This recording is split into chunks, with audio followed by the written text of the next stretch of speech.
Okay, welcome back to another video, and this one is a response this time to Novabug's question, which is, what are your 4 most treasured games? And these are not necessarily your favourite ones or best ones, or but the most treasured.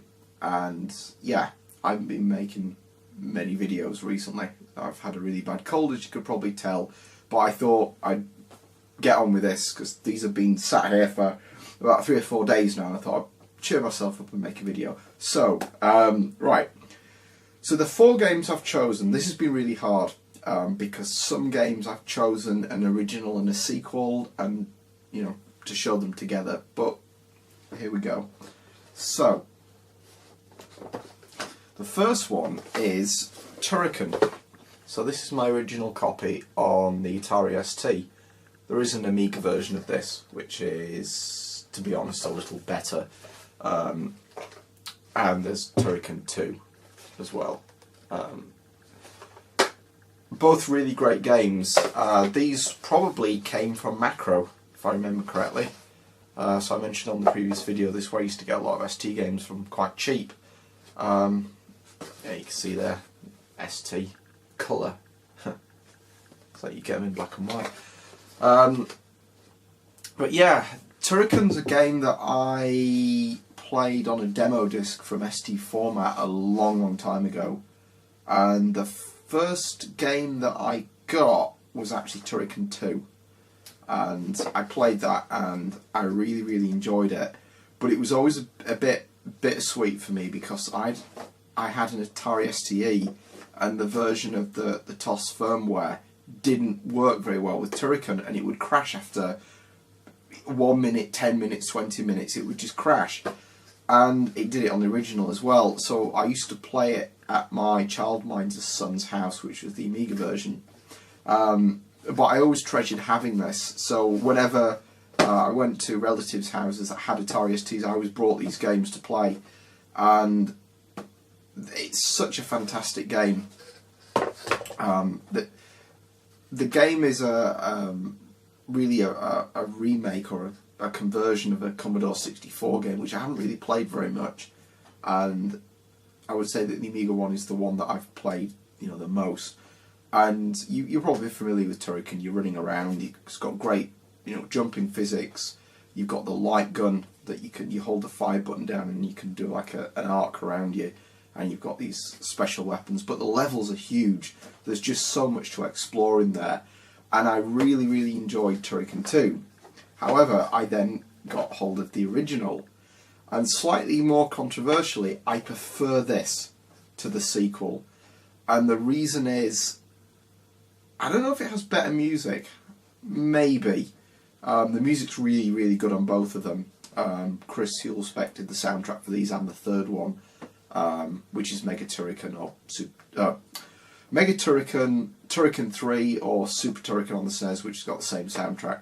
I didn't like Super Turrican 2 soundtrack, apart from Wormland, but anyway. I thought the levels were much bigger on this, on the first game, and you spend a lot of time exploring. You've got this big colony level that's broken up into a few smaller levels, but then you go inside the planet, and you can probably see on there isn't a viewfinder on this, so I can't see what I'm showing very well. I should put a mirror up there or something. But the idea is it's this almost like one big connected world and split up into smaller levels, and you really feel like you're exploring a big environment, but each individual level's huge, and you get a lot more time to find dead ends and backtrack and things like that. Whereas I think with this one, they made it a bit more direct, and the first level's really good. So the first one and the second one, which is called, the music's called Traps, I think the level's called Traps as well. But then when you go into this underground level, it starts to get a bit linear, I found. So I enjoyed it less than the first game. So yeah, these are probably my most treasured games. Turrican, I used to try and play it every year, but I haven't done it for the last few years. So the next one, and I just realised now that I've actually got 5 games here. Not 4, but anyway, we'll go with 5. So for the Mega Drive, and I'll do these in chronological order, is Castle of Illusion. I never had this back in the day. I had World of Illusion, and really enjoyed that. And again, it's like Turrican, you play the sequel and then you play the original and you prefer the original. This is a really, really good platformer game. It was before Sonic, so Sonic was a big game changer on the Mega Drive. The graphics were a lot better than anything before it, but this was really in that generation. I would say that this and Strider are probably some of the best looking Mega Drive games until games like Sonic came along. And yeah, really enjoyed the game. It's quite slow paced. It's not that long. I didn't finish it back in the day. I only finished it a couple of years ago and really enjoyed it. It's a Disney game, so it's really nice artwork. I think it was developed by Sega, so they programmed it, but I'm sure they had Disney artists drawing all the backgrounds and the characters because it looks fantastic. I'm not a big Disney fan, but I did enjoy this game. But yeah, you've probably played this already. It's quite common. So the next one is Super Mario World and its sequel Yoshi's Island. I couldn't decide on these. They're both slightly different. So you got 95 for Yoshi's Island, 1990 for Mario World, and I did play Mario World first. So yeah, so we've got Mario World and Yoshi's Island, and these ones are the Super Famicom versions, but there's no real difference between that and the PAL copies. I got Super Mario World with the console when I first got a SNES after I saw the Mega Drive back in '94, so it was quite late. And it came with Super Mario World, and so I played that. Played the Mario All-Stars, Mario Kart, and then there was a new Mario game coming out, and it was this one in '96, I think it was, and I really enjoyed that. Yeah, Mario World just doesn't date. It's simple graphics. Even when it came out, it's fairly basic, but the levels are big, and you've got this connected map, and it was a lot of fun. And I really enjoyed the map and exploring the world. Whereas I found on Yoshi's Island it was a little bit of a step back. It's more like Mario 3 in the way that you go through not an overworld, that's more like an RPG, but you go through the world that connects the levels. Both fantastic games, and they haven't dated at all. Yoshi's Island's got the Super FX chip in it, or Super FX 2 rather. And it looks a lot better than Mario World, and that for a SNES game looks fantastic. There are very few 2D games now that look significantly better than that, and I think that was really, the start and the end of the SNES, and two fantastic games. So the next one, before my chest gives out, is Exhumed. It's known as Power Slave in the US, and this is an FPS. It's by Lobotomy Software that had a fairly tragic tale. Well, giving the story away, it's a 3D game that looked a lot like Quake. It was a proper 3D FPS, and the company went and developed the Duke Nukem and Quake ports using their own engine. And the games are a little bit different than the originals, particularly Duke Nukem, because it's a completely different engine. But this game, I prefer out of all of them. Because the company went bust after that. But this was their first one in that series. And it's like what you call now a Metroidvania. So you've got this FPS, but you get sections in the level that you can't reach. So you go to another level and you can go back and you can do lots of backtracking through hubs and things. Kind of like Hexen, which I really enjoyed as well. And you get an ability so you can then jump twice as high, or you can hold your breath for longer. And there's always, a ledge you can't reach, or you're underwater and there's a passage that if you swim through you'll drown. But if you get the abilities, you can explore. And this was such a good game on the Saturn. Even graphically, I know I've put my foot in it in the past for talking about Saturn games being generally bad for 3D, which is not always true. The Sega games were good, but a lot of third-party games were a bit for the 3D quality. But this wasn't. This was really, really nice. They made good use of the hardware, and it's got dynamic lighting and all sorts in it. So when you fire a projectile, you can see the corridor being lit by it, which now is not a big deal because it's all about shadows and things. But then it was, and just the atmosphere on this game is fantastic. You're in ancient Egypt, and you're trying to explore. I forget what the story is. You're trying to find something, and there's a curse, and you end up speaking to Ramses. I've got to say, it's Ramses Niblick the Third. Kaplunk Kaplunk. Where's my flibble? If you know the reference, Red Dwarf. But you've got to then get out of there. So you kill these demons, and then you've got to find the radio. But the radio is hidden in the levels. So you have to have powered yourself up completely and have all the abilities to go back to find the parts of the radio. Otherwise, you don't get out alive. So there was a PlayStation version as well. This one, actually, it's a weird copy. It's not a copy. It's legit. But I've just got the manual and the disc. I saw that. I think it was on a car boot.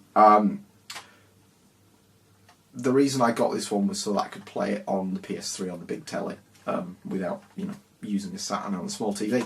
But this game's really good. It's probably the more accessible one, but less well known.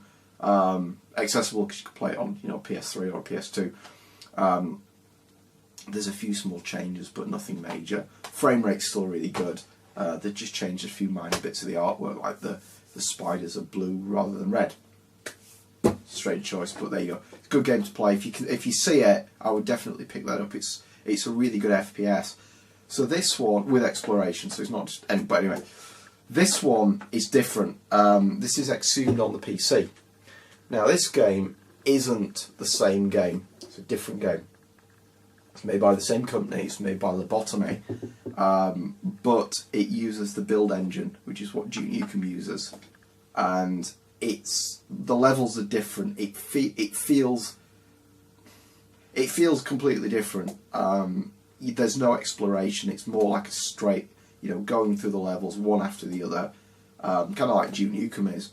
But the atmosphere is fairly similar. It hasn't got the fancy lighting or anything like that because it's using this 2.5D build engine from Duke Nukem. But it's a lot of fun, and I used to enjoy level editing, and I mainly with Duke Nukem, but I think I'd go with this at one point. Yeah, it's worth picking up. It's not as good, and it's really just an Egyptian FPS rather than the Saturn and PlayStation versions, which were a bit more of a an adventure. But good games. And I remember getting what I remember from that is I can't remember how old I was at the time. I mean, this was rated 15. I think it was when they first started putting ratings on games, and a few years after they started putting ratings on games, that was Mortal Kombat and Night Trap. But it was 15, and I was 16, and I went to the shop and they wouldn't sell me because I didn't have any ID, and I got really upset by that. Right, so the last one. So being greedy, taking 5 games, not 4, and I can't split these and say one or the other because they're the same game. These are Shenmue 1 and 2. Well, it should be that way for the camera, left to right. Shenmue 1 and 2, really good games. Both have got 4 discs, if I remember correctly.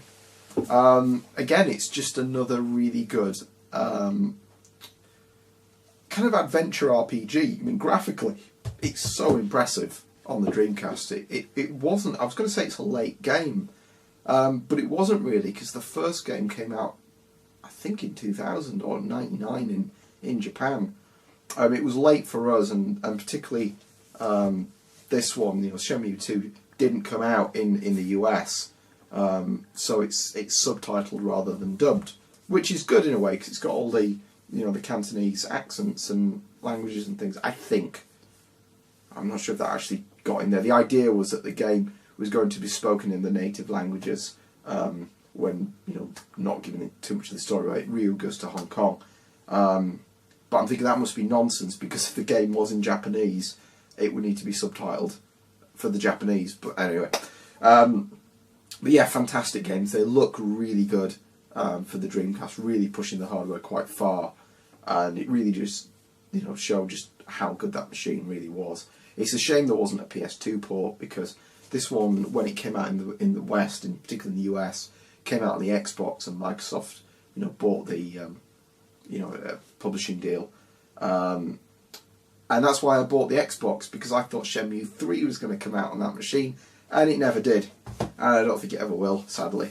Shame there wasn't a book or an anime or something like that. But yeah, big adventure games, fully 3D, high quality, worlds and models, and you can explore.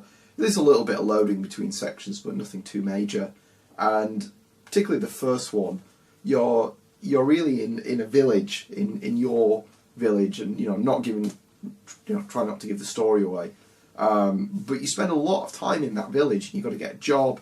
And this game was padded out. It was meant to be a number of chapters, but it does feel padded because at the end of it you go to Hong Kong. Spoilers. And I think they tried to lengthen the game out, but because of that, the game is just so detailed. You can go into shops and you can go to arcades and play the AM2 Yu Suzuki games in there. So there's a lot to do, slow paced. Whereas the second game, it was a lot faster. I've only ever played that one once when it first came out, like 2 or 3 days. But yeah, I think the Xbox One's got a video of the original in there, so you can see it. But if you get a chance to play Shenmue on any platform, I would definitely recommend it.